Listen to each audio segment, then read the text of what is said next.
Hi, Tommy Heffernan, veterinary consultant here with Precision Microbes, and I'm back, as the song goes, I carumbo, video 11 in our series of Being Brilliant at the Basics, looking at the equine digestive system and all things gut microbiome. Again, a lot of the topics I've covered here, again, I've been involved, I suppose, cross-species, looked at research, been involved in trials.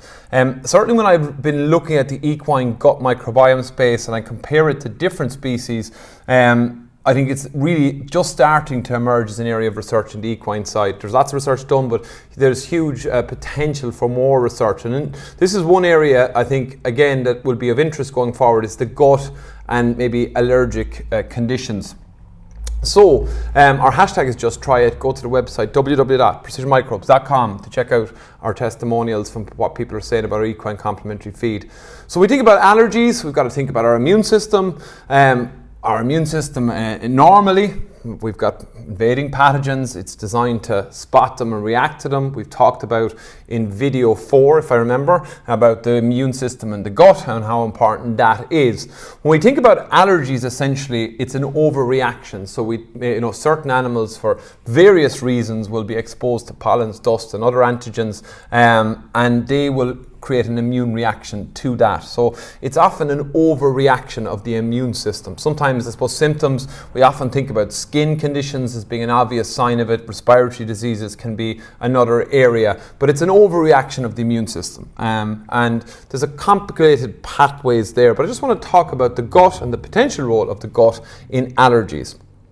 Again, this is a very broad kind of ideas-based series of videos where you have individual animals and they have allergies or have unusual symptoms. This is where you work with your own veterinarian. But we do, if we go back to the gut, and you'll have to have watched other video series so that I'm getting down to a cellular level here.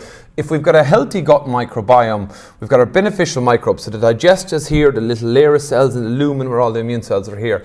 When you've got a healthy digestive system, there's a thing called crosstalk. So if we think about this massive surface area of our digestive system in our horses, beneficial microbes act as the first signaling system for the immune system. They're like watchdogs almost for pathogens or potential challenges, and they're signaling to the cells and the immune cells. So there's this constant crosstalk, and it's helping with immune regulation. So they're necessary immune reactions. Basically, they're like almost so if you look at, it's often said, if you look at smoke as an example of the pathogen coming in, they're like the smoke detector. They send those signals to the immune cells, which are the adaptive cells often in the immune system, and then they react. So it's an early warning system. Even with all the white blood cells there, they play a very important part in that.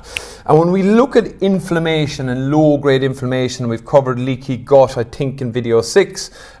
What's happening when we get disruption and a dysbiosis? Well, there's also that lovely barrier mucin layer. So that mucin layer is affected. We can get that leaky gut. We can get the translocation of pathogens and allergens across the digestive system.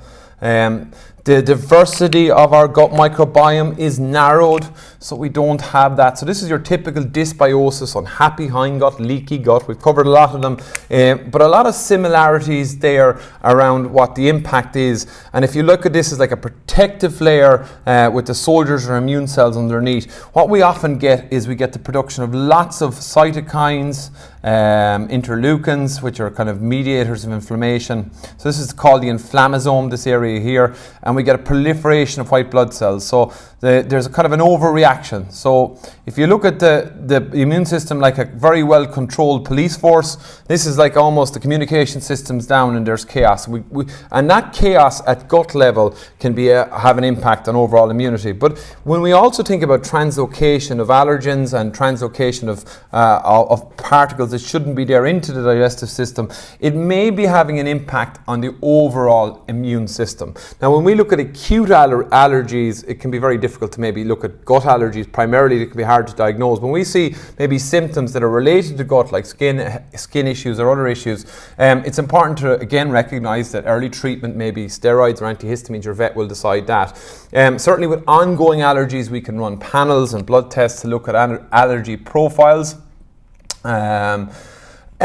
And I think what's an interesting area when it comes to potentially the gut and allergies is certainly we have lots of horses that are exposed to primary allergens, and that the primary allergy might be affecting the skin. But where we're seeing, and I've talked to 2 equine vets about this, where we're seeing a lot of positives, low-grade positives on allergy panels. So the horse seems to be allergic to multiples of things. That may be an indication that it's actually secondary issues with the allergies secondary to gut and inflammation in the digestive system, because this immune function and this system is off kilter. The recognition system is off kilter, and we also have the invasion of allergens through leaky gut that shouldn't be there. So it may be a primary gut thing. So all I want people to think about is knowing that allergies obviously is a real tricky one. A lot of them are primary, they need acute treatment.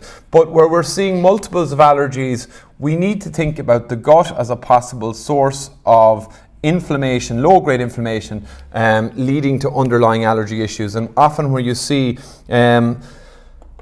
gut health being supported in some of these cases, you can definitely get a positive response. Not in all cases, and again, every animal will individually differ, but it is an area of increased interest, is the probably the IBD space, the leaky gut space, and its role in probably making animals more prone to allergies. So that's gut health and allergies. I hope I explained it. Another topic, again, I seem to be saying this about a good few videos, that probably needs more research, another one to watch, but this is what the video series is about. It's about my experience of what I've been reading and learning across species, looking at what's happening on the equine side and saying, well, these are areas of interest, and basic presentations on the ideas and concepts. So go to our website, www.precisionmicrobes.com. Check out our testimonials and our equine complimentary feed. I think I have 2 more videos left in the series, and that's it. People probably have me blocked at this stage, don't want to be listening to me talking, but look, it's been really interesting to bring the ideas that I have learned, concepts I've been thinking about, to a wider audience with Precision Microbes. Thanks for listening. Precision Microbes is only ever going to help it, because every horse I know that in training has some form of gut problem. 100%, this is the healthy, natural way to go. Definitely worth trialing.